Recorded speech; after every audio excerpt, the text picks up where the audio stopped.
PMC ప్రేక్షకులకి నమస్కారం. ప్రియమైన ఆత్మీయులరా, ధమ్మపద యాత్రలో ఒక విధంగా చివరి ఎపిసోడ్కి వచ్చాము. This is 100th episode. ఈ సుదీర్ఘమైనటువంటి ఈ ధమ్మపద యాత్రలో చాలా విషయాలు మనము డిస్కస్ చేశాము, తెలుసుకున్నాము. ఎన్నో విధాలుగా సాధనా సంపత్తిని, సాధనా సూత్రాలని, తర్వాత జీవిత సత్యాలని, జీవిత ధర్మాలని, అదేవిధంగా ఒక సాధకుడు జీవితంలో జ్ఞానోదయాన్ని పొందాలంటే, ఒక ధ్యాని బుద్ధత్వాన్ని పొందాలంటే కావలసినటువంటి లక్షణాలు ఏంటి, తర్వాత నిర్వాణ పదం అనేది ఎలా ఉంటుంది, మహాపరి నిర్వాణం అంటే ఏంటి, అదేవిధంగా ఒక సాక్షి భావనలో జాగృతిలో ఎలా జీవించాలి, సత్యంతో ధర్మంతో ఎలా జీవించాలి, అష్టాంగ మార్గం, ఆర్య సత్యాలు, తర్వాత ఒక జీవిత పరమార్థాన్ని, అర్థాన్ని తెలుసుకొని మనం చాలా సుదీర్ఘకాలంగా ముందుకు వెళ్తున్నాము. నేను తప్పకుండా ఆశిస్తున్నాను ఈ ధమ్మపద అనేది మీకు జీవితంలో ఉపయోగపడుతుందని చెప్పి. అలా మీరు దాన్ని ఆచరణయోగ్యంగా ఉపయోగించుకుంటే ఈ సంవత్సర కాలం పాటు నేను ఇచ్చినటువంటి ఈ ధమ్మపద ఎపిసోడ్స్ మీకు ఉపయోగపడితే, సో నేను చేసినటువంటి స్ట్రగుల్ ఒక సఫలీకృతం అయిందని నేను భావిస్తూ ఉంటాను. సో కాబట్టి ఏదైనా కానీ తెలుసుకోవడం అనేది చాలా ఈజీ, అర్థం చేసుకోవడం కష్టం. అర్థం చేసుకునే దాన్ని జీవితంలో ఆచరించడం ఇంకా కష్టం. అందుకే బుద్ధుడు ఏమంటాడంటే, శృతమై ప్రజ్ఞ చింతన్మై ప్రజ్ఞ కాదు, భావనామై ప్రజ్ఞ జాగృతం చేసుకోవాలి. అంటే ఏదైతే ఒక సత్యాన్ని మనం తెలుసుకుంటామో దాన్ని 100% జీవితంలో ఆచరించాలి. అది ఎవరు చెప్పినా, బుద్ధుడు చెప్పినా, ఓషో చెప్పినా, ఎవరు చెప్పినప్పటికీ కూడా మీరు దాన్ని వాళ్ళు చెప్పారు కదా, ఇది నిజమే అయి ఉంటుంది, ఇది సత్యమే అయి ఉంటుందని గుడ్డిగా నమ్మడం కాదు. అంధశ్రద్ధ, అంధవిశ్వాసం పనికిరాదు. ఇక్కడ ప్రతిదీ కూడా జీవితంలో ఆచరించి దాన్ని జీవితంలో ఇంప్లిమెంట్ చేసి దాని నుంచి వచ్చేటటువంటి ఎసెన్స్ నిరూపిస్తుంది. ఇది సత్యం అవునా కాదా అని చెప్పి కానీ వాళ్ళ మాటలు కాదు. అందుకే బుద్ధుడు సత్యానికి, ధర్మానికి ఎక్కువ ఇంపార్టెన్స్ ఇచ్చారు. అభూత కల్పనలకి, విజువలైజేషన్స్కి ఎక్కువ ఇవ్వలేదు. కాబట్టి ఈ ధమ్మపద యాత్రలో నేను చాలా సబ్జెక్ట్స్ గురించి డిస్కస్ చేయడం జరిగింది. అంటే ఇది కరెక్ట్గా ఫాలో అయితే, దీన్ని అర్థం చేసుకుంటే తప్పకుండా నా అంచనా ప్రకారం ఒక 3 monthsలో మనిషి ఆత్మజ్ఞానాన్ని, జ్ఞానోదయాన్ని పొందొచ్చు. ఇది పెద్ద కష్టమైన పని కాదు, ఇది అసాధ్యం కూడా కాదు. కాబట్టి అలా మీరు ముందుకెళ్తారని చెప్పి నేను ఆశిస్తున్నాను. ఇక ఈ చివరి ఎపిసోడ్లో మళ్ళీ ఒకసారి భగవాన్ గౌతమ బుద్ధుడి యొక్క జీవిత విధానాన్ని, ఆయన ఇచ్చినటువంటి సమస్త మానవాళికి ఆయన ఇచ్చినటువంటి సందేశం, ఆ ఎసెన్స్, ఆ సత్యం, ఆ ధర్మము, ఆ ధర్మచక్ర ప్రవర్తన ఏంటి అనేది మనము తెలుసుకోబోతున్నాము. భారతదేశ ఆధ్యాత్మిక చరిత్రలో బుద్ధుడు ఒక హిమాలయ శిఖరం లాంటివాడు. ఎన్నో పర్వతాలు ఉన్నాయి ప్రపంచంలో, ఎన్నో ఎత్తైనటువంటి శిఖరాలు ఉన్నాయి, కానీ హిమాలయాస్ దాంట్లో శ్రేష్టమైనవి. అదేవిధంగా ఆధ్యాత్మిక జగత్తులో ఎంతోమంది జ్ఞానులు, ఎంతోమంది సత్పురుషులు, ఎంతోమంది ఉన్నారు. అయినప్పటికీ కూడా గౌతమ బుద్ధుడు చాలా విశిష్టంగా, విలక్షణంగా కనబడతాడు వాళ్ళందరిలో కల్లా. ఈ ఆధ్యాత్మిక కాలాన్ని మనం విభజించినట్టయితే బుద్ధుడి కంటే ముందు, బుద్ధుడి తర్వాత అనే కాలాన్ని కూడా విభజించవచ్చు. అంటే స్పిరిచువాలిటీలో ఒక రెవల్యూషన్ వచ్చింది బుద్ధుడు వచ్చాక. అందుకే బుద్ధుడిని ఏమంటారంటే హీజ్ ఎ స్పిరిచువల్ సైంటిస్ట్ అంటారు, ధర్మం యొక్క వైజ్ఞానికుడు అని అంటారు బుద్ధుడిని. అంటే ఆయన చెప్పిన ప్రతి ఒక్క సూత్రము, మాట్లాడిన ప్రతి ఒక్క మాట కూడా చాలా శాస్త్రీయంగా, చాలా సిస్టమేటిక్గా, అది ఈ రోజుల్లో సైంటిస్టులు దాన్ని ప్రూవ్ చేస్తున్నారు. ఆయన చెప్పిన ప్రతి ఒక్క విషయం ఈ ఆధ్యాత్మిక జగత్తులో బుద్ధుడు చెప్పినటువంటి ప్రతి ఒక్క సూత్రం, తర్వాత ఆయన ఇచ్చినటువంటి ప్రతి ఒక్క జీవిత సత్యము చాలా శాస్త్రీయంగా ఈ ఆధునిక సమాజానికి తగ్గట్టుగా ఆయన చెప్పింది దాదాపు ఒక 2600 సంవత్సరాల క్రితము. ఆయన ఇచ్చినటువంటి జ్ఞానం ఏదైతే ఉందో ఇప్పటికీ రెలవెంట్. ఇప్పటికీ కాదు, ఇక రాబోయే తరాలకి ఈ భూమి ఉన్నంత కాలం ఆయన యొక్క జ్ఞానం అనేది ఎటర్నల్గా ఉంటుంది. ఎందుకంటే మనిషికి మరణం ఉంటుంది, వాళ్ళు ఇచ్చినటువంటి జ్ఞానానికి మరణం ఉండదు. ఈ విశ్వం ఉన్నంతకాలం, ఈ భూమి ఉన్నంతకాలం ఇది ఎంత శాశ్వతమైనవో, ఈ ఎటర్నిటీ ఎంత శాశ్వతమైనదో గౌతమ బుద్ధుడి జ్ఞానం కూడా అంతే శాశ్వతమైనది. ఒక సైకాలజీ, హ్యూమన్ సైకాలజీ, అదేవిధంగా హ్యూమన్ పర్సనాలిటీ, దీని గురించి బుద్ధుడు ఇచ్చినటువంటి విశ్లేషణ ఏదైతే ఉందో ఇట్స్ ఎ వండర్ఫుల్. అందుకే ఏమంటారంటే హీఈస్ ఎ ఫస్ట్ సైకియాట్రిస్ట్. అంటే మనసు గురించి తను ఇచ్చినటువంటి ఒక విశ్లేషణ, మైండ్ గురించి తను ఇచ్చినటువంటి ఒక అనాలిసిస్ ఏదైతే ఉందో, ఒక విధంగా చెప్పాలంటే ఈ కాలంలో సైకియాట్రిస్టులు దాన్ని అడాప్ట్ చేసుకుంటున్నారు. అంటే మనసులో లేయర్స్ గురించి ఎస్పెషల్లీ, అంటే ఈ కాన్షియస్ మైండ్ కావచ్చు, ఇంటలెక్ట్ మైండ్, తర్వాత unconscious mind, sub conscious mind, మైండ్లో 4 లేయర్స్ ఉంటాయి. అది ఇన్ని రకాలుగా పనిచేస్తూ ఉంటాయి. అంటే బుద్ధుడు దీన్ని ఏమంటాడంటే, ఫస్ట్ దాన్ని ఏమంటాడంటే ఒక విజ్ఞానము, తర్వాత రెండవ మైండ్ని సంజ్ఞ అంటాడు, మూడవది వేదన, లాస్ట్ది అంతర్మనస్సు లేదంటే సంస్కార. ఈ 4 లేయర్స్ అనేవి మైండ్లో ఉంటాయి. మనిషి యొక్క కర్మలను బట్టి, వాళ్ళ యొక్క జీవిత విధానాన్ని బట్టి ఇవన్నీ చేంజ్ అవుతూ ఉంటాయి. ప్రతి క్షణం మనసు అనేది ఎలా ప్రభావితం చేస్తుంది మనిషి జీవితాన్ని అని చెప్పి ఆయన చాలా చక్కగా అనాలిసిస్ ఇచ్చాడు. సో ఈ రోజుల్లో ఒక విధంగా చెప్పాలంటే ఈ సైకలాజికల్ కన్సల్ట్స్లో తీసుకున్నప్పుడు, అంటే బియాండ్ సైకాలజీ కావచ్చు, ఈవెన్ జాతి స్మరణ్ సిద్ధాంత్ కానీ, ఆలయ విజ్ఞాన్ కానీ, ఇవన్నీ బుద్ధుడి కాంట్రిబ్యూషన్స్. జాతి స్మరణ అంటే ఏంటి? ఈ రోజుల్లో పాస్ట్ లైఫ్ రెగ్రెషన్, గత జన్మలో మనం ఎవరో తెలుసుకోవడం, ఆ యొక్క టెక్నిక్ ఏదైతే ఉందో అది బుద్ధుడిచ్చినటువంటి ఇన్స్టింక్టే ఒక విధంగా చెప్పాలంటే. అదేవిధంగా బార్దో టెక్నిక్. బార్దో టెక్నిక్ అంటే ఏంటంటే ఒక వ్యక్తి డెత్ బెడ్ మీద ఉన్నప్పుడు, అంటే ఆ వ్యక్తి జీవితాంతం ఎలాగన్నా జీవించనియండి, చనిపోయేటప్పుడు ఒక మెడిటేటర్ లేదంటే ఒక ఆత్మజ్ఞాని లేదంటే ఒక జ్ఞానోదయం పొందినటువంటి వ్యక్తి ఆ వ్యక్తి యొక్క చైతన్యానికి గైడెన్స్ ఇవ్వడం. అంటే తను మరణించేటప్పుడు ప్రశాంతంగా, ఎలాంటి ఫ్లక్చుయేషన్స్ లేకుండా, శరీరంలో మనసులో ఎలాంటి ఉత్తేజన లేకుండా ప్రశాంతంగా బాడీ ఎట్లా లీవ్ చేయాలి, ఇది బార్దో టెక్నిక్. అంటే వాళ్ళ చేతిని మన చేతిలో తీసుకొని మనం ఒక మెడిటేటివ్నెస్తో వాళ్ళకి ఇన్స్ట్రక్షన్స్ ఇవ్వడం అన్నమాట. అంటే ఒక ధ్యానంలోకి వెళ్ళేటప్పుడు మనం ఎలాగైతే ఒక ధ్యానికి ఎలా గైడ్ చేస్తామో, ఒక డెత్ బెడ్ మీద ఉన్నటువంటి ఆ వ్యక్తి కూడా అలాగే గైడెన్స్ ఇచ్చేవాడు బుద్ధుడు. దీన్ని బార్దో టెక్నిక్ అంటారు. ఇప్పటికీ మనకి టిబెట్లో, తర్వాత జపాన్లో ఈ ప్రాక్టీసెస్ చేస్తారు కొంతమంది బుద్ధిస్ట్ మాంగ్స్.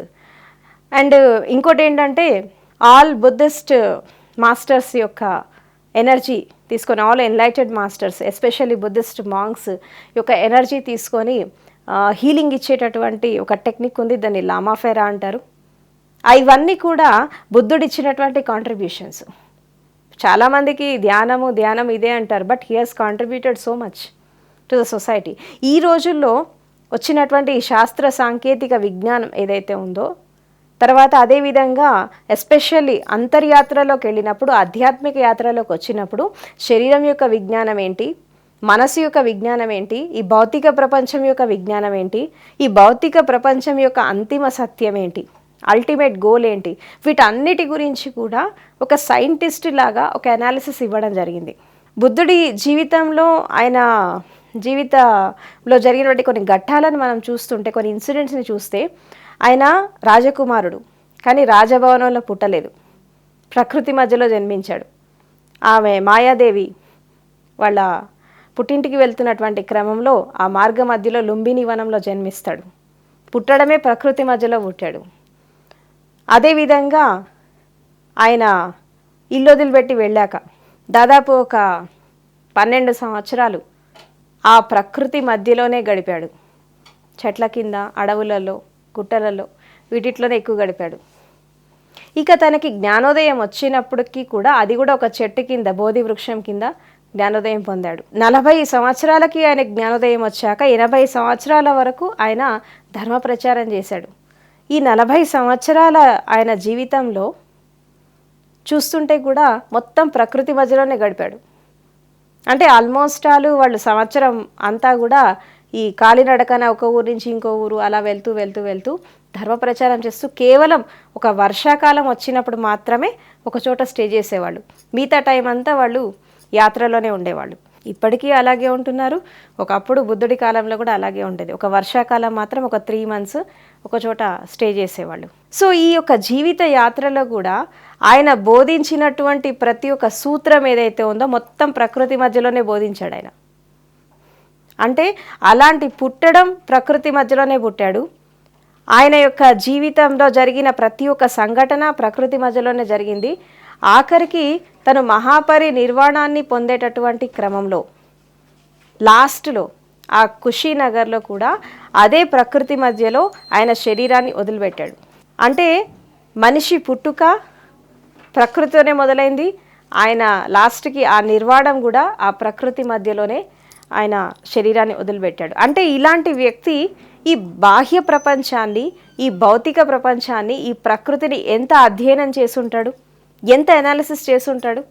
ఎందుకంటే ఏదైనప్పటికీ కూడా మనిషి పుట్టుకతో ఏదైతే మొదలవుతుందో తన చివరి రోజు ఎక్కడైతే ఎండ్ అవుతుందో ఆ మధ్యకాలంలో ఉండేటటువంటి జీవితం అనేది ఒక ఆధారం లాంటిది. ఈ ఆధారాన్ని బేస్ చేసుకొని మనిషి ఒక క్రమబద్ధమైనటువంటి జీవితాన్ని అలవాటు చేసుకొని ఒక రాజకుమారుడు అయ్యుండి కూడా అన్నీ వదిలేసి అన్నీ త్యాగం చేసి అడవులెంబడబడి కఠోరమైనటువంటి సాధన చేసి, అంటే ఒక విధంగా చెప్పాలంటే ఆయనకి ఎవరైతే ఆ సాధనని బోధించారో ఆ గురువులే ఆయన దగ్గర సరెండర్ అయినారు. ఎందుకైనారు సరెండర్? ఒక గురువు శిష్యుడికి ఎప్పుడు సరెండర్ అవుతారు అంటే వాళ్ళు ఏమంటారంటే, మేము సాధన చేసేటటువంటి క్రమంలో కూడా ఇంత బాగా చేయలేదు. అంటే ఆయన దీక్ష దక్షత, ఆయన సంకల్ప బలం, ఆయనకు ఉండేటటువంటి ఆ గట్స్ అవన్నీ కూడా దానికి సరెండర్ అయ్యేవాళ్ళు. ఆయనలో ఉండేటటువంటి ఆ సంకల్ప బలానికి సరెండర్ అయ్యేవారు. సరెండర్ అయ్యి మాకు తెలిసింది ఇంతే, ఇంకా మేము ఇంతకంటే ఏం చెప్పలేము, మీరు వేరే దగ్గరికి వెళ్ళండి అని చెప్పి ఆయనకి నమస్కారం పెట్టి పంపించేవాళ్ళు బుద్ధుడికి. అంటే గురువులు ఓడిపోయేవాళ్ళు. సాధన చెప్పేటటువంటి క్రమంలో గురువులు ఓడిపోయారు, కానీ ఆయన సంకల్ప బలంతో ఆయన 100% ఆయన వైపు నుంచి ఆయన సాధన సంపత్తిని సాధించాడు. బుద్ధుడు ఇంత విస్తారంగా జ్ఞానాన్ని పొందడానికి ముఖ్యమైన కారణం ఏంటి అంటే 100% సాధకుడిలాగా ఉన్నాడు ఆయన సాధన చేసేటప్పుడు. ఆ సన్యాసి లక్షణాలతో, ఆ సాధకుడి యొక్క లక్షణాలతో ప్రతి ఒక్క నిమిషం ఒక జాగృతిలో, ఒక సాక్షిభావనతో చేసేటటువంటి ప్రతి పని ఒక తపనతో, ఆ జ్ఞానాన్ని పొందాలి అనేటటువంటి ఆ యొక్క జిజ్ఞాసతో చాలా శ్రమపడ్డా. డే అండ్ నైట్ నిద్ర మానేసి, తిండి మానేసి, అన్ని సుఖాలని వదిలేసి, ఈ శరీరాన్ని కష్టపెట్టి రకరకాల సాధనలు చేసి ఆఖరికి 12 సంవత్సరాలు ఆయన సాధనా జీవితంలో ఆయన లైఫ్ ఒకసారి చూస్తే ఒక విధంగా చెప్పాలంటే ఒక మనిషి నిజంగా తనకు ఆ జ్ఞానోదయం పొందాలనే తపన ఉంటే ఇంత కష్టపడతాడా అని అనిపిస్తుంది ఆయన లైఫ్ చూస్తే మనకి. ఆఖరికి తను ఈ జ్ఞానోదయాన్ని పొందాక కూడా ఆయన ఒక 6 నెలలు ఏమో మౌనంలో ఉంటారు. దాని తర్వాత మళ్ళీ ఆయన లాస్ట్ 80 సంవత్సరాల ఏజ్లో ఆయన శరీరాన్ని వదిలిపెట్టేటప్పుడు కూడా ఈ 40 సంవత్సరాల ధర్మ ప్రచారంలో ఎన్నో రకాల సూత్రాలని, ఎన్నో రకాల మార్గాలని ఆయన ఇవ్వడం జరిగింది. ఇది ఎందుకు ఇంత వాస్ట్ నాలెడ్జ్ అనేది ఎందుకు ఇవ్వగలిగాడు బుద్ధుడు అంటే తను స్వయంగా అన్వేషణ చేశాడు, ప్రకృతిని అధ్యయనం చేశాడు, భౌతిక ప్రపంచాన్ని అధ్యయనం చేశాడు, తన స్వయాన్ని తను తెలుసుకున్నాడు. అంటే మాట్లాడే ప్రతి మాట, వేసే ప్రతి అడుగు, ఆచరించే ప్రతి కర్మ ఒక సత్యంతో, ధర్మంతో వేశాడు. కాబట్టి ఆయన నాలెడ్జ్ అనేది ఇట్స్ వాస్ట్. ఇంత ఎలాబొరేటెడ్గా ఎందుకు చెప్పగలిగాడు తను అంటే స్వయంగా సాధన చేసి ఆయన సాధించాడు, సాధన సంపత్తిని సాధించాడు. అభూత కల్పనలకి, అంధవిశ్వాసాలకి, అంధశ్రద్ధకి వీణ తావివ్వలేదు. ఈవెన్ బుద్ధుడు ఆత్మ పరమాత్మ ఏం లేదు, జీవితమే సర్వస్వం, అదేవిధంగా మీరు దుఃఖంలో ఉన్నారు, ప్రతి వాళ్ళు రోగగ్రస్తమైన మనసును తీసుకొని వెళ్తున్నారు, ఆ రోగగ్రస్తమైన మనస్సుకి ధ్యానం అనేది ఒక ఔషధంలాగా పనిచేస్తుంది. ఎప్పుడైతే ఈ మనసు ధ్యానం అనే ఔషధంతో ఒక శుద్ధి జరుగుతుందో ఆటోమేటిక్గా ఆనందం అనేది లభిస్తుంది అని చెప్పి అంటాడనమాట. అంటే ఇప్పుడు ఆయన ఏమంటాడంటే, కళ్ళ ముందు కనిపించేటటువంటి సత్యాన్ని అర్థం చేసుకోలేని వాళ్ళు ఆ పరమ సత్యాన్ని ఎట్లా అర్థం చేసుకుంటారు? కనబడనటువంటి సత్యాన్ని ఎట్లా అర్థం చేసుకుంటారు? అసలు దాని గురించి చెప్పడమే వేస్ట్ అనుకున్నాడు. అంటే ఇంకోటి ఏంటంటే, బుద్ధుడిని అందరూ నాస్తికుడు నాస్తికుడు అని అంటారు, కానీ ఆయన పక్క ఆస్తికుడు ఒక విధంగా చెప్పాలంటే. ఎందుకంటే కొన్ని విషయాలలో ఆయన విశ్లేషణని, ఆయన సూత్రాలను మన లోతుల్లోకి వెళ్ళి అధ్యయనం చేస్తున్నప్పుడు, చాలా ఇన్డెప్త్గా వెళ్ళి మనం ఒక అనాలిసిస్ చేస్తున్నప్పుడు మనకి కొన్ని సత్యాలు బయటపడతాయి. ఎప్పుడైతే ఆ యొక్క సత్యంతో ఎప్పుడైతే మనం ముందుకెళ్తామో, ఆ యొక్క ధర్మంతో ఎప్పుడైతే మనం ముందుకెళ్తామో, ఆటోమేటిక్గా ఈ ఆధ్యాత్మికం యొక్క లోతుల్లోకి వెళ్ళి మనము దాన్ని అధ్యయనం చేస్తాము అని చెప్పి బుద్ధుడు చెప్తాడు. అందుకే ఆయన నాలెడ్జ్లో ఇంత వాస్ట్నెస్, ఇంత ఇన్డెప్త్ ఇవన్నీ మనకు కనబడతాయి. సో కాబట్టి బుద్ధుడిని అర్థం చేసుకోవాలంటే ఫస్ట్ ఆఫ్ ఆల్ మీరు అంతర్ముఖం కావాలి. మీ లోపల ఉండేటటువంటి ఆ యొక్క బుద్ధత్వాన్ని అర్థం చేసుకోవాలి. మీ లోపల ఉండేటటువంటి యొక్క శక్తియుక్తులను అర్థం చేసుకోవాలి. బుద్ధుడిని పెరిఫెరీగా చూసిన వాళ్ళకి బుద్ధుడు అర్థం కాడు. తర్వాత బౌద్ధ ధర్మం వ్యాప్తి చేయాలి అనుకునే వాళ్ళకు కూడా బుద్ధుడు అర్థం కాడు. ఇక్కడ ఎవరికి అర్థమవుతాడంటే, బుద్ధుడు అర్థం కావాలంటే మీ లోపల ఉన్నటువంటి మీ యొక్క బుద్ధత్వాన్ని మీరు అనుభవించినప్పుడు, మీ లోపల ఉండేటటువంటి మీ యొక్క చైతన్యాన్ని మీరు అనుభవించినప్పుడు, అప్పుడు బుద్ధుడు ఎవరో మీకు అర్థమవుతాడు. బుద్ధత్వం అంటారు, జ్ఞానోదయం అంటారు. అంటే మీ లోపల ఆ యొక్క బుద్ధాహుడ్, ఆ బుద్ధ నేచర్ ఉంది. దాన్ని మీరు ఎప్పుడైతే గుర్తిస్తారో, దాన్ని మీరు ఎప్పుడైతే అర్థం చేసుకుంటారో, అప్పుడు మీకు తెలుస్తుంది ఏంటి అంటే మీరు బుద్ధుడిని ఎంతవరకు అర్థం చేసుకున్నారని చెప్పి అర్థమవుతుంది. అసలు బుద్ధ అనే పదానికి అర్థం ఏంటి? ఒక అవేకెండ్ వన్, సంపూర్ణమైనటువంటి జాగృతిలోకి వచ్చినటువంటి వ్యక్తి, సంపూర్ణమైనటువంటి ఒక పరమ జ్ఞానాన్ని పొందినటువంటి వ్యక్తి, ఆ పరమ సత్యాన్ని తెలుసుకున్నటువంటి వ్యక్తి, తన లోపల ఉండేటటువంటి ఆ యొక్క బుద్ధ నేచర్ని జాగృతం చేసుకొని ఒక బుద్ధ పురుషుడిలాగా భూమి మీద నిలబడ్డటువంటి వ్యక్తే బుద్ధ. ఎవరైనా బుద్ధుడు కావచ్చు.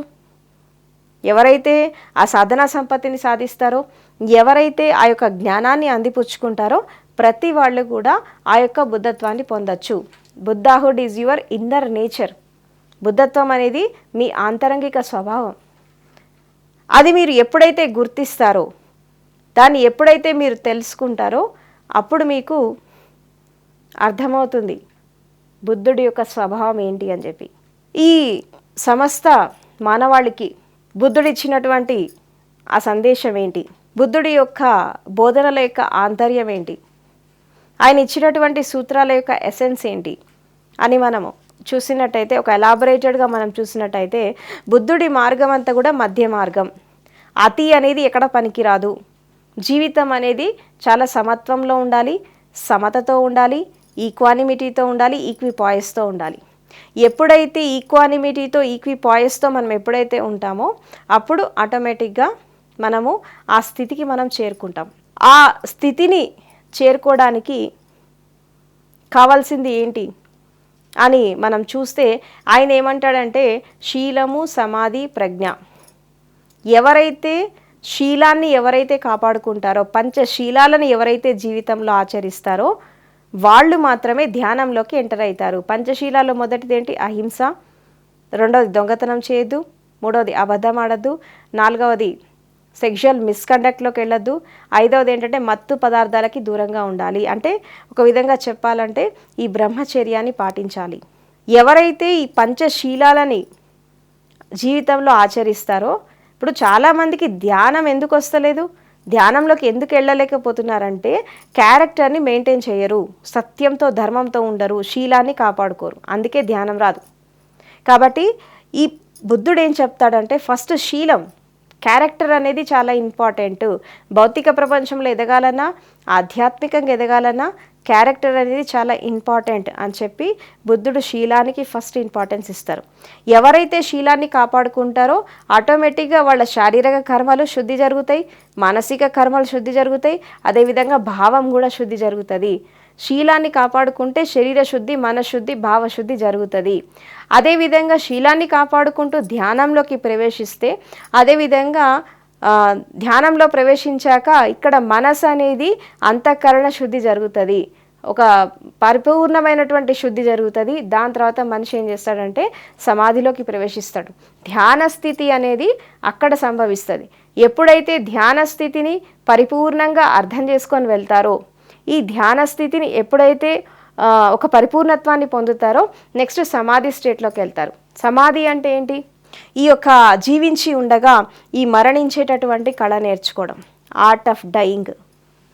ఈ సమాధి స్థితిలో కూడా రకరకాల స్టేజెస్ ఉంటాయి. జడ సమాధి ఉంటుంది, మేఘ సమాధి ఉంటుంది, సంప్రజ్ఞాన సమాధి ఉంటుంది, సబీజ్ సమాధి ఉంటుంది, నిర్బీజ్ సమాధి ఉంటుంది, నిర్వికల్ప సమాధి ఉంటుంది. ఇవన్నీ కూడా స్టేజెస్ అన్నమాట. సమాధిలో డిఫరెంట్ స్టేజెస్ ఇవన్నీ దాటుకొని సమాధి అనేది కూడా ఎప్పుడైతే ఒక పరిపూర్ణత్వానికి వస్తుందో అప్పుడు మనిషి ఆత్మజ్ఞానానికి వెళ్తాడు. ఈ ఆత్మజ్ఞానం అంటే ఏంటి అంటే బుద్ధుడి భాషలో చెప్పాలంటే నిర్వాణం. ఈ నిర్వాణాన్ని ఎప్పుడైతే అందుకుంటారో జీవితం అనేది ఒక ఆనందకరంగా జీవిస్తారు అని చెప్తాడు. అదేవిధంగా జీవితం గురించి మాట్లాడుతూ, జీవిత సూత్రాల గురించి మాట్లాడుతూ ఆర్య సత్యాల గురించి చెప్తాడు. అంటే జీవితం అంటే దుఃఖము. పుట్టిన ప్రతి పిల్లాడు భూమి మీద ఏడుస్తూ పుడతాడు. జన్మనే దుఃఖంతో మొదలవుతోంది. ఇక పెరిగేటటువంటి క్రమంలో రకరకాల దుఃఖాలు ఎదుర్కొంటూ జీవిత ప్రయాణం కొనసాగుతూ ఉంటుంది. ఎందుకు ఈ దుఃఖం వస్తోంది అంటే దీనికి కారణం ఏంటంటే రాగద్వేషాలు. అంటే నేను నాది అనుకునే దాని పట్ల ఒక ఆసక్తి, నాది కాదు అనేది అనుకునే పట్ల ఒక విరక్తి. ఈ రాగద్వేషాల మధ్యలో జీవితం అనేది అస్తవ్యస్తంగా ఉంటుంది. ఎవరైతే ఈ రాగాన్ని ద్వేషాన్ని అర్థం చేసుకొని ఒక సమత్వంతో ఎవరైతే ఉంటారో, ఒక స్థితప్రజ్ఞతో ఎవరైతే ఉంటారో వాళ్ళు ఒక ఆనందాన్ని పొందుతారు అని బుద్ధుడు చెప్తాడు. సో బుద్ధుడి మార్గాన్ని ఏమంటారంటే దుఃఖ విముక్తి మార్గం అంటారు. జీవితం అంటే దుఃఖానికి కారణాలు ఉన్నాయి. ఆ కారణం తెలుసుకుంటే నివారణ దొరుకుతుంది. ఆ నివారణ ఏంటి అంటే ఆర్య అష్టాంగిక్ మార్గము, 8 అష్టాంగ మార్గాలు. ఆ అష్టాంగ మార్గాలు ఏంటి? సమ్యక్ దృష్టి, సమ్యక్ జాగృతి, సమ్యక్ కర్మ, సమ్యక్ ఆజీవిక, తర్వాత సమ్యక్ స్వీకార భావం, సమ్యక్ ధ్యానము, సమ్యక్ సమాధి, తర్వాత సమ్యక్ శ్రమ. ఇవన్నీ కూడా అష్టాంగ మార్గంలో భాగాలు. ఎవరైతే ఈ అష్టాంగ మార్గాన్ని జీవితంలో ఆచరిస్తారో, పర్ఫెక్ట్గా ధ్యాన సాధన చేస్తారో వాళ్ళు ఆర్య సత్యాలను అర్థం చేసుకుంటారో, తర్వాత బుద్ధుడి ప్రబోధాల్లో ముఖ్యంగా ఏంటి అంటే నోబుల్ సైలెన్స్, ఆర్య మౌనానికి ఎక్కువ ఇంపార్టెన్స్ ఇస్తారు ఆయన. సాధన చేసేవాళ్ళు తప్పకుండా వీలైనంత మౌనంలో ఉండాలి. మౌనం అంటే ఏంటి? ఫస్ట్ శారీరక మౌనం, తర్వాత వాణిపరంగా మౌనము, లాస్ట్కి మనసు పరంగా మౌనము. ఈ మనసు పరంగా మౌనం కావడానికే మనం ఈ ధ్యానం చేస్తున్నాం. మనసు పరంగా మీరు ఎప్పుడైతే మౌనం అయిపోతారో మీరు అప్పుడు ధ్యానంలోకి ప్రవేశిస్తారు. మనసు మౌనం అయిపోయిందంటే మనసు అనేది చచ్చిపోతుంది, దానికి ఎగ్జిస్టెన్స్ ఉండదు. ఎగ్జిస్టెన్స్ లేనప్పుడు మీరు మీ ఇన్నర్లోకి ప్రవేశిస్తారు, ధ్యాన స్థితిలోకి ప్రవేశిస్తారు. ఎప్పుడైతే ఆ ధ్యాన స్థితిలోకి ప్రవేశిస్తారో, ఆ ఇన్నర్లోకి ప్రవేశిస్తారో అప్పుడు మీరు ఒక సత్యాన్ని అర్థం చేసుకొని ముందుకెళ్తారు, ఒక ధర్మాన్ని అర్థం చేసుకొని ముందుకెళ్తారు. ఇలా అర్థం చేసుకోవడానికి కావాల్సింది ఏంటి అని మనం చూస్తే మనిషికి ఏం కావాలంటే ఒక ప్రజ్ఞ కావాలి, వివేకం కావాలి, ఒక విచక్షణ కావాలి. సో ఇట్లా ఒక్కొక్క సూత్రాన్ని మనము చెప్పుకుంటూ వెళ్తుంటే చాలా మనకి కనబడతాయి బుద్ధుడి జీవితంలో. అదేవిధంగా ధ్యానం చేసేటప్పుడు ఆనాపానసతి టెక్నిక్, శ్వాస యొక్క విజ్ఞానాన్ని అర్థం చేసుకొని శ్వాస మీద ధ్యాస పెట్టినప్పుడు, ఆనాపానసతి చేసినప్పుడు అక్కడ శరీర శుద్ధి, మనశుద్ధి, భావశుద్ధి జరుగుతుంది. శ్వాస అనేది ఒక ప్యూరిఫికేషన్ ఏజెంట్ లాగా పనిచేస్తుంది. దీని ద్వారా అంతఃకరణ శుద్ధి జరిగితే మనిషి ధ్యానంలోకి ప్రవేశిస్తాడు అని బుద్ధుడు చెప్తాడు. అందుకే ఆనాపానసతితో ఆగిపోకుండా విపස්සనలోకి ఎంటర్ కావాలి. విపස්සన అంటే ఏంటి? పాలీ భాషలో పස්සన అంటే చూడడం, అంటే సత్యాన్ని ఉన్నది ఉన్నట్టుగా చూడాలి, సత్యాన్ని ఉన్నది ఉన్నట్టుగా యాక్సెప్ట్ చేయాలి. మనసు కోరుకున్నట్టు కాదు, మనసు కల్పన చేసినట్టు కాదు. యథాభూత జ్ఞాన దర్శనం, యథా వాంఛితం కాదు, యథా కల్పితం కాదు. సో దీంట్లో ఏమొస్తాయంటే ఫస్ట్ ఏంటంటే కాయానుపස්සన, అంటే శరీరం యొక్క విజ్ఞానాన్ని పరిపూర్ణంగా అనుభవపూర్వకంగా అర్థం చేసుకోవడం. ఇక రెండవది ఏంటంటే వేదానుపස්සన, అంటే దుఃఖం యొక్క సత్యాన్ని అర్థం చేసుకోవడం. జీవితం అంటే దుఃఖం, ఆరే సత్యాలను అర్థం చేసుకోవాలి. అసలు ఈ దుఃఖం అనేది ఎందుకు వస్తుందో తెలుసుకోవాలి. ఒకవేళ దుఃఖం అనేది వచ్చినప్పుడు శరీరం పైన ఎలాంటి ఉత్తేజనలు వస్తున్నాయి, మనసులో ఎలాంటి అలజడులు వస్తున్నాయి, దాన్ని సాక్షిభావంలో చూడడం. ఇక మూడవది ఏంటంటే చిత్తానుపස්සన, మనసు లేయర్స్ని అర్థం చేసుకోవడం. మనసు ఎప్పుడు ఎలా రియాక్ట్ అవుతోంది, మనసు ఎప్పుడు ఎలా మారుతోంది, దీని గురించి అధ్యయనం చేయడం. అండ్ అదేవిధంగా మనస్సు యొక్క లోతుల్లోకి వెళ్ళేసి, మనస్సు యొక్క అంతరంగంలోకి వెళ్ళేసి ప్రతిదాన్ని అర్థం చేసుకొని ముందుకెళ్ళడం. చిత్తానుపసన. లాస్ట్కి ఏంటంటే ధమ్మానుపස්සన. అసలు ధర్మం అంటే ఏంటి, మనిషి ధర్మబద్ధంగా ఎట్లా జీవించాలి, ధర్మ మార్గంలో ఎలా ప్రయాణం చేయాలి, అసలు ధమ్మ పదం అంటే ఏంటి, ధర్మ మార్గం అంటే ఏంటి అని చెప్పి రకరకాల సూత్రాలు, అంటే ప్రకృతి ధర్మాలేంటి, శారీరక ధర్మాలేంటి, మానసిక ధర్మాలేంటి, మనిషి జీవించినప్పుడు మనిషి ఎలాంటి ధర్మాలతో జీవించాలి, అదేవిధంగా ప్రతి ఒక్క కోడ్ ఆఫ్ డిసిప్లిన్ ఎట్లా ఉండాలి, అంటే ఒక సన్యాసి ఎట్లా ఉండాలి, ఒక రాజు ఎట్లా ఉండాలి, ఒక సైన్యాధిపతి ఎట్లా ఉండాలి, ఎవరి డ్యూటీస్ పర్ఫెక్ట్గా ఎట్లా చేయాలి, దానికి సిస్టమేటిక్గా ఎలా జీవించాలి, ఇలా రకరకాల సూత్రాలు. ఇవన్నీ తర్వాత different types of sutras, diamond sutra కావచ్చు, హార్ట్ సూత్ర కావచ్చు, అండ్ నెక్స్ట్ లోటస్ సూత్ర కావచ్చు, చాలా రకాల సూత్రాలు ఆయన ఇవ్వడం జరిగింది. అండ్ ఇలా చూసుకుంటా పోతుంటే ఈ ధర్మం గురించి ఎవరైతే అర్థం చేసుకుంటారో, విశ్వధర్మం ఏంటి, ప్రకృతి ధర్మాలు ఏంటి, ఇది అర్థం చేసుకున్న వాళ్ళకి అప్పుడు కలిగేటటువంటి స్థితి ఏదైతే ఉందో అది నిర్వాణం. ఈ నిర్వాణం నుంచి మహాపరినిర్వాణాన్ని పొందుతారు. ఇది బుద్ధుడు యొక్క సాధన మార్గం. ఇది బుద్ధుడి యొక్క సాధన మార్గం. అందుకే బుద్ధుడు ఏమంటాడంటే అపదీపో భవ, నీకు నువ్వే వెలుగువిక, బీ ఎ లైట్ అంటూ యువర్ సెల్ఫ్. నీ దీపాన్ని నువ్వే వెలిగించుకో, వేరే వాళ్ళ వెలుగులో ఎంతసేపు నడుస్తావు, నీ జ్ఞానదీపాన్ని నువ్వే వెలిగించుకో అని చెప్తాడనమాట. సో మన జ్ఞానదీపాన్ని మనం వెలిగించుకోవడానికి ఈ బుద్ధుడి యొక్క సూత్రాలు మనకు ఉపయోగపడతాయి. ఎవరైతే ఆనాపాన సతి టెక్నిక్ చేస్తారో, శ్వాస మీద ధ్యాస ఎవరైతే పెడతారో వాళ్ళు తప్పకుండా ధమ్మాపద మార్గంలో నడవాలి, బుద్ధుడి మార్గంలో నడవాలి. అదేవిధంగా సాధనా సంపత్తిని సాధించాలి. ఎప్పుడైతే ఒక సాధనా సంపత్తితో ముందుకెళ్తారో, ఒక సిస్టమేటిక్గా ఎవరైతే జీవిస్తారో వాళ్ళు తప్పకుండా ఆ జ్ఞానాన్ని అందుకుంటారు. తర్వాత బుద్ధుడి యొక్క సరే సాధనా సంపత్తి, ధ్యానము ఇదొక వే అయితే, ఇంకొక డిఫరెంట్ వే ఉంది బుద్ధుడిది. అది మనం ఈ ధమ్మపద యాత్రలో అది మనం డిస్కస్ చేయలేదు. భవిష్యత్తులో ఈ జరగబోయేటటువంటి ధమ్మపద సెకండ్ సిరీస్ ఏదైతే ఉందో దాంట్లో నేను మీతో షేర్ చేసుకోబోతున్నా. అది ఎప్పుడు స్టార్ట్ అవుతుందనే తెలీదు, లెట్ us see. సో ఇంకొక కోణం ఏంటి అంటే మంగళకరమైనటువంటి జీవితం, మైత్రి భావన. మైత్రి భావనకి బుద్ధుడు చాలా ఇంపార్టెన్స్ ఇచ్చాడు. మంగళ మైత్రి అంటే ధ్యానం చేసేవాళ్ళు ధ్యాన సాధన చేసిన తర్వాత తప్పకుండా మంగళ మైత్రి అనేది చేయాలి. దీన్ని ఏమంటారంటే మెత్తా భావన అంటారు. ఈ మంగళ మైత్రిలోకి ఎవరైతే వెళ్తారో ఆటోమేటిక్గా ఒక ప్యూరిఫికేషన్, ఇన్నర్ ప్యూరిఫికేషన్ అనేది జరుగుతుంది అని చెప్పి బుద్ధుడు చెప్తాడు.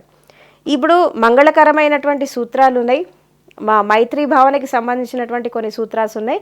వాటితో ఎప్పుడైతే మనం ముందుకెళ్తామో అంతర్లీనంగా జరిగేటటువంటి ఆ యొక్క ప్యూరిఫికేషన్ అనేది త్వరగా జరుగుతుంది. నెక్స్ట్ మనము ఆ యొక్క నిర్వాణాన్ని పొందుతామని చెప్పి బుద్ధుడు చెప్తాడు. గౌతమ బుద్ధుడు సమస్త మానవాళికి ఇచ్చినటువంటి ఆ సందేశం ఏంటి, ఆయన యొక్క సాధన మార్గం, ఇది మనం చూసినట్టయితే ఇక్కడ బుద్ధుడు ఇచ్చినటువంటి ఆ సందేశం ఏంటి అంటే, బుద్ధత్వాన్ని ఎవరైతే పొందుతారో వాళ్ళు ఇచ్చేటటువంటి సందేశం ఆల్మోస్ట్ ఆల్ సేమ్ ఉంటుంది. అంటే చెప్పే విధానం డిఫరెంట్గా ఉండొచ్చు, వాళ్ళు ఆచరించేటటువంటి సిద్ధాంతం డిఫరెంట్గా ఉండొచ్చు, బట్ ఆ ఎసెన్స్ అంతా ఒకటే. సో బుద్ధుడు ఒక విధంగా చెప్పాలి అంటే ఆయన ఇచ్చినటువంటి ఎసెన్స్ ఏంటి, అసలు బుద్ధుడి యొక్క శాసనం ఏంటి అని మనం చూస్తే ఆయన సింపుల్గా ధర్మాన్ని 3 మాటల్లో బోధిస్తాడు. ఏంటి అంటే అన్ని పాపకర్మాల నుంచి విముక్తి పొందాలా, సత్కర్మలు చేయాలి, అదేవిధంగా చిత్తాన్ని పరిపూర్ణంగా శుద్ధి చేసుకోవాలి. ఇదే బుద్ధుడి యొక్క ధర్మం, ఇదే బుద్ధుడు మానవాళికి ఇచ్చినటువంటి సందేశం. దీన్ని ఏమంటారంటే పాలి భాషలో చెప్పాలి అంటే సబ్బ పాపస్స ఏకరణం కుశలస్స ఉపసంపద సేచిత్తే పర్యోదపనం ఏతన బుద్ధాన శాసనం అంటారు. అంటే దీన్ని అర్థం చేసుకొని ముందుకు, అంటే ఎప్పుడైతే శారీరక కర్మలు, మానసిక కర్మలు, వాచిక కర్మలు ఎప్పుడైతే ఒక పవిత్రత సంతరించుకుంటాయో, ఒక నిర్మలత్వానికి ఎప్పుడైతే వస్తాయో, ఆటోమేటిక్గా జీవితం అనేది ఒక సత్యంతో ధర్మంతో ఉంటుంది. జీవితం అనేది ఒక పవిత్రతతో ముందుకెళ్తుంది. అందుకే ఆర్య సత్యాలు పాటించాలా, దుఃఖం యొక్క సత్యాన్ని తెలుసుకోవాలి, అష్టాంగ మార్గాన్ని ఫాలో కావాలి. ఇవన్నీ ఎందుకు, కోడ్ ఆఫ్ డిసిప్లిన్ అనేది బుద్ధుడు ఎందుకు ఇచ్చాడు అంటే, ఒక క్రమబద్ధమైనటువంటి జీవితం, ఒక క్రమశిక్షణతో కూడినటువంటి జీవితాన్ని ఎవరైతే అలవర్చుకోరో వాళ్ళు ఒక సత్యంతో ధర్మంతో జీవించలేరు. ఇవాళ రేపు మనుషులకి ధ్యానం అనేది ఎందుకు రావట్లేదు, మెడిటేషన్ ఎందుకు రావట్లేదు, కళ్ళు మూసుకున్నా కళ్ళు తెరిచినా బయట ప్రపంచంతో ఎందుకు మమేకమైపోతున్నారు, ఆలోచనల నుంచి ఎందుకు విముక్తి కాలేకపోతున్నారు అంటే వీళ్ళు ఒక సత్యంతో ధర్మంతో జీవించరు, పద్ధతి ప్రకారం బ్రతకరు, సిస్టమేటిక్గా లైఫ్ లీడ్ చేయరు. సో ఎప్పుడైతే ఒక సిస్టమేటిక్గా పద్ధతి ప్రకారం లైఫ్ లీడ్ చేస్తారో వాళ్ళు ఆటోమేటిక్గా ఒక జ్ఞానాన్ని పొందుతారు. ఈ సిస్టమేటిక్, ఈ డిసిప్లిన్ లేకనే మనుషులంతా అస్తవ్యస్తంగా జీవిస్తున్నారు. అంటే మనిషికి జీవితంలో ముఖ్యంగా కావాల్సింది ఏంటి, ఒక ఆధ్యాత్మిక మార్గంలో ప్రయాణం చేసే వాళ్ళకి ముఖ్యంగా కావాల్సింది ఏంటి అంటే ఒక క్రమబద్ధమైన జీవితం, సాధనా సంపత్తి, ఒక సంకల్ప బలం, అదేవిధంగా ఒక దీక్ష దక్షత, నెక్స్ట్ ఒక శ్రద్ధ, అదేవిధంగా లాస్ట్లో ఒక సమర్పణ. ఈ క్వాలిటీస్తో ఎవరైతే ముందుకెళ్తారో, ఈ క్వాలిటీస్తో ఎవరైతే ఒక స్వాధీనం చేసుకుంటారో, సెల్ఫ్ స్టడీ చేసుకుంటారో, అప్పుడు వాళ్ళకి లభించేటటువంటిది ఏంటి అంటే అది జ్ఞానోదయం, అదే నిర్వాణం, బుద్ధత్వం. సో ఇక్కడ జీవితాన్ని అర్థం చేసుకొని ముందుకు వెళ్ళాలి. జీవితాన్ని ఒక ఎసెన్స్ లాగా తీసుకొని, ఒక సిస్టమేటిక్గా తీసుకొని మనము ముందుకు వెళ్ళగలిగితే ఆటోమేటిక్గా మనిషి ఒక జీవిత పరమార్థాన్ని, అర్థాన్ని తెలుసుకుంటాడు. ఈ తెలుసుకునేటటువంటి క్రమంలో కూడా జీవితం అనేది ఒక్కొక్కళ్ళకి ఒక్కోలాగా కనబడుతుంది. కొంతమందికి జీవితం రహస్యంలాగా ఉంటుంది. అది ఎంత తెలుసుకునే ప్రయత్నం చేసినా రహస్యం లాగానే ఉంటుంది. కొంతమందికి ఒక పజిల్ లాగా అనిపిస్తుంది. ఎటు వెళ్ళాలో తెలీదు, ఏం చేయాలో తెలీదు, ఎటు వెళ్ళినా 4 దారులు కనిపిస్తాయి, ఏ దారిలో వెళ్ళినా ఒక అంధకారమే కనిపిస్తుంది, ఒక అగాధం కనిపిస్తుంది. ఇది ఒక పజిల్ లాగా ఉంటుంది. అంటే ఒక విధంగా చెప్పాలంటే జీవితం యొక్క రహస్యాన్ని, ఆధ్యాత్మికత యొక్క రహస్యాన్ని తెలుసుకోవాలి అంటే ఇక్కడ ఏం కావాలి అంటే ఒక ప్రజ్ఞ కావాలి, ఒక వివేకం కావాలి, ఒక విధంగా చెప్పాలంటే ఒక స్థిత ప్రజ్ఞ కావాలి. స్థితి ఏదైనప్పటికీ కూడా ఒక జ్ఞానంతో, సత్యంతో, ధర్మంతో ఉండగలగాలి. ఎప్పుడైతే దీన్ని అర్థం చేసుకొని ముందుకు వెళ్తారో ఆటోమేటిక్గా సాధన అనేది ముందుకు ఎదుగుతుంది, సాధన సంపత్తిని వాళ్ళు సాధించగలుగుతారు. అందుకే బుద్ధుడు చెప్పినటువంటి కొన్ని సూత్రాలలో మనం ముఖ్యంగా తీసుకుంటే ఆయన ఏమంటాడంటే ద్వేషాన్ని ద్వేషంతో కాదు ప్రేమతో జయించాలంటాడు. అదేవిధంగా సత్యం, ధర్మం జీవితంలో ఆచరించాలి, శీలాన్ని కాపాడుకోవాలి, ప్రతిరోజు తప్పకుండా క్రమం తప్పకుండా ధ్యానం చేయాలి, అదేవిధంగా ఆర్య సత్యాలని జీవితంలో ఆచరించాలి, అష్టాంగ మార్గాన్ని జీవితంలో ఆచరించాలి. అంటే మీ దృష్టి అనేది ప్యూరిఫికేషన్ జరగాలి, తర్వాత మీ వాణి అనేది ప్యూరిఫికేషన్ జరగాలి, మీ సంకల్ప బలం, ఇవన్నీ కూడా ప్యూరిఫికేషన్ జరిగితేనే మీరు ఆ యొక్క నిర్వాణ పదాన్ని అందుకుంటారు అని చెప్పడం జరిగింది. ఈ నిర్వాణ పదాన్ని అందుకునేటటువంటి క్రమంలో రకరకాలైనటువంటి అడ్డంకులను దాటుకొని ఎలా ముందుకు వెళ్ళాలంటే శరీరం అనేది ఎన్ని రకాల ఫ్లక్చుయేషన్స్ని క్రియేట్ చేస్తుంది, మనసు అనేది ఎన్ని రకాల మాయలను క్రియేట్ చేస్తుంది, దాని నుంచి మనం ఎలా బయటపడాలి, ధ్యానం చేసేటప్పుడు మనసు ఎన్ని విధాలుగా డిస్టర్బ్ చేస్తుంది, ఇవన్నీ కూడా ఒక విశ్లేషణాత్మకంగా చెప్పడం జరిగింది, ఒక అనలిటికల్గా చెప్పడం జరిగింది. అదేవిధంగా బుద్ధుడి యొక్క బ్రహ్మ విహారాల గురించి తీసుకున్న, మైత్రి, కరుణ, ముదిత, ఉపేక్ష, వీటి గురించి తీసుకున్న, 10 పారమితల గురించి తీసుకున్న, అంటే ఒక సాధకుడు ఈ 10 పారమితలు అనేవి ఎప్పుడైతే ఫుల్ఫిల్ చేసుకుంటాడో అప్పుడే ఈ యొక్క బుద్ధత్వాన్ని పొందుతాడు, జ్ఞానోదయాన్ని పొందుతాడు, నిర్వాణాన్ని పొందుతాడు అని చెప్తాడు. ఈ ప్రపంచిక సుఖాలలో కంటే, ఈ ప్రాపంచిక ఆనందాల్లో కంటే అన్నిటికంటే శ్రేష్టమైనటువంటి ఆనందం ఏంటి అని బుద్ధుడిని అడిగితే అప్పుడు ఏమని చెప్తాడంటే నిబ్బానం పరమం సుఖం అని అంటాడు. నిర్వాణమే పరమ సుఖం అంటాడు. ఎప్పుడైతే మనిషి నిర్వాణాన్ని పొందుతాడో అప్పుడే మనిషికి సుఖము శాంతి లభిస్తుంది, అప్పటిదాకా లభించదని చెప్తాడు. సుఖము శాంతి మనిషి కావాలంటే, ఆనందం కావాలంటే తప్పకుండా ఆ నిర్వాణిక్ స్టేట్లోకి వెళ్ళాలి, ఆ యొక్క నిర్వాణ పదంలోకి ఎంటర్ అవ్వాలి అని చెప్తాడనమాట. ఎప్పుడైతే ఈ యొక్క నిర్వాణ పదంలోకి ఎంటర్ అవుతామో, నిర్వాణిక్ స్టేట్లోకి ఎప్పుడైతే ఎంటర్ అవుతామో అప్పుడు జీవితం అనేది చాలా సిస్టమేటిక్గా నియమబద్ధంగా ఉంటుంది. ఎప్పుడైతే జీవితం చాలా సిస్టమేటిక్గా నియమబద్ధంగా ఉంటుందో అప్పుడు మనిషి ఏ పని చేసినప్పటికీ కూడా ఒక సత్యంతో, ధర్మంతో చేస్తాడు. దీన్ని అర్థం చేసుకొని ఎవరైతే ముందుకెళ్తారో, దీన్ని అర్థం చేసుకొని ఎవరైతే ఒక విధమైనటువంటి స్థితిలోకి వెళ్తారో వాళ్ళకి లభించేది ఏదైతే ఉందో అది మహాపరినిర్వాణం. అంటే జ్ఞానాన్ని పొందడం ఒక ఎత్తు అయితే, ఆ పొందినటువంటి జ్ఞానాన్ని నిలబెట్టుకోవడం, ఆ జ్ఞానంతో, వివేకంతో జీవితాన్ని ముందుకు తీసుకెళ్ళడం అనేది కూడా చాలా ఇంపార్టెంట్. అందుకే ఈ జాగృతి సాక్షి అనేది అంతిమ శ్వాస వరకు ఉండాలి. లాస్ట్ బ్రెత్ వరకు ఈ జాగృతి సాక్షి అనేది తప్పకుండా మెయింటైన్ చేయాలి. ఎప్పుడైతే ఈ జాగృతి సాక్షిని మెయింటైన్ చేసుకుంటూ మనిషి సిస్టమేటిక్గా లైఫ్ లీడ్ చేస్తాడో, అష్టాంగ మార్గంతో, ఆర్య సత్యాలతో, ధ్యానంతో, తర్వాత సమాధి స్థితిలో ప్రవేశిస్తూ ప్రతిక్షణం ఆ యొక్క జ్ఞానాన్ని అందుకుంటూ, ప్రతిక్షణం ఆ యొక్క సత్యాన్ని అర్థం చేసుకుంటూ, అండ్ ప్రతిక్షణం ఒక దీక్ష దక్షతతో, ఒక సంకల్ప బలంతో ఎవరైతే ముందుకు వెళ్తారో, ఒక సిస్టమేటిక్గా లైఫ్ అనేది ఎవరు లీడ్ చేస్తారో అప్పుడు ఆటోమేటిక్గా వాళ్ళు అందుకునేటటువంటి స్థితి ఏదైతే ఉంటుందో అది నిర్వాణం. దీన్ని అర్థం చేసుకొని ముందుకెళ్ళాలి. తర్వాత జీవితంలో తప్పకుండా దీన్ని ఆచరించాలి. ఏదైనప్పటికీ కూడా ఆచరణ చాలా ఇంపార్టెంట్. ఆచరణ అనేది మనిషి యొక్క జీవితాన్ని నిర్ణయిస్తుంది. అందుకే ఏమంటాడంటే ఎవరి జీవితానికి ఎవరు బాధ్యులు కాదు, ఆద్యులు కాదు, ఎవరి జీవితాన్ని వాళ్ళే డిజైన్ చేసుకుంటారు. You are the creators of your own destiny and you will create everything on your own. ప్రతిదానికి నువ్వే బాధ్యుడివి, వేరే వాళ్ళని మనం బాధ్యులని చేయొద్దు.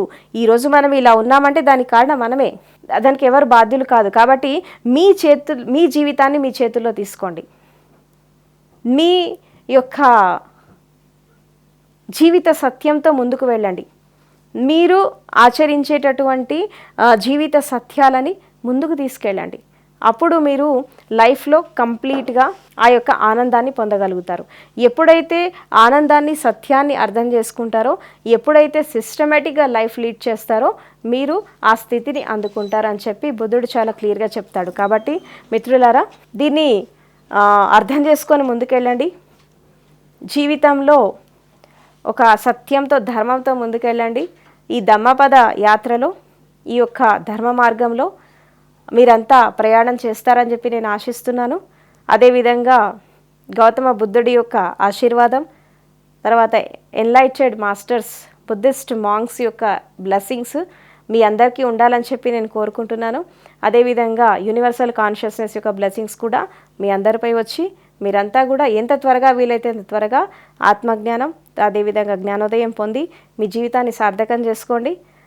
మీ యొక్క సాధనా మార్గంలో మీరు ముందుకు వెళ్ళడానికి నా ఈ ధమ్మపద అనేది మీకు ఉపయోగపడితే నేను చేసిన ఈ ప్రయత్నం అనేది సఫలీకృతం అయినట్టే. అండ్ అదేవిధంగా జీవితం అనేది వచ్చింది, దాన్ని కాపాడుకోండి. తర్వాత టైం వేస్ట్ చేసుకోకండి.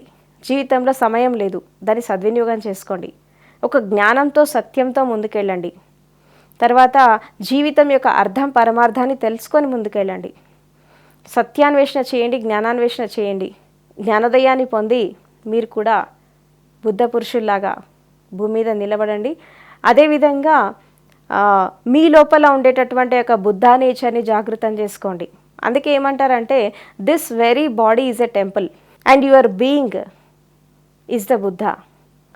Then when your being will become a Buddha, then automatically this earth will become a lotus paradise అని చెప్పి అంటారు. కాబట్టి మీ లోపల ఉండేటటువంటి మీ బుద్ధత్వాన్ని మీరు జాగృతం చేసుకోండి. బుద్ధ పురుషుల్లాగా జీవితంలో ప్రపంచంలో నిలబడండి. మీ స్వయం యొక్క కళ్యాణంతో లోక కళ్యాణం కోసం మీ వంతు సహకారం మీరు అందించండి. అండ్ అదేవిధంగా జీవితాన్ని సార్థకం చేసుకోండి. సో ఫ్రెండ్స్, చాలా సుదీర్ఘకాలంగా నా మాటలని చాలా శ్రద్ధగా ప్రేమగా వింటున్నారు. మీ అందరికీ కృతజ్ఞతలు. అంతిమంగా మీలో కొలువై ఉండేటటువంటి ఆ యొక్క పరమ చైతన్యానికి నా ప్రణామములు. Thank you very much. నమో బుద్ధాయ.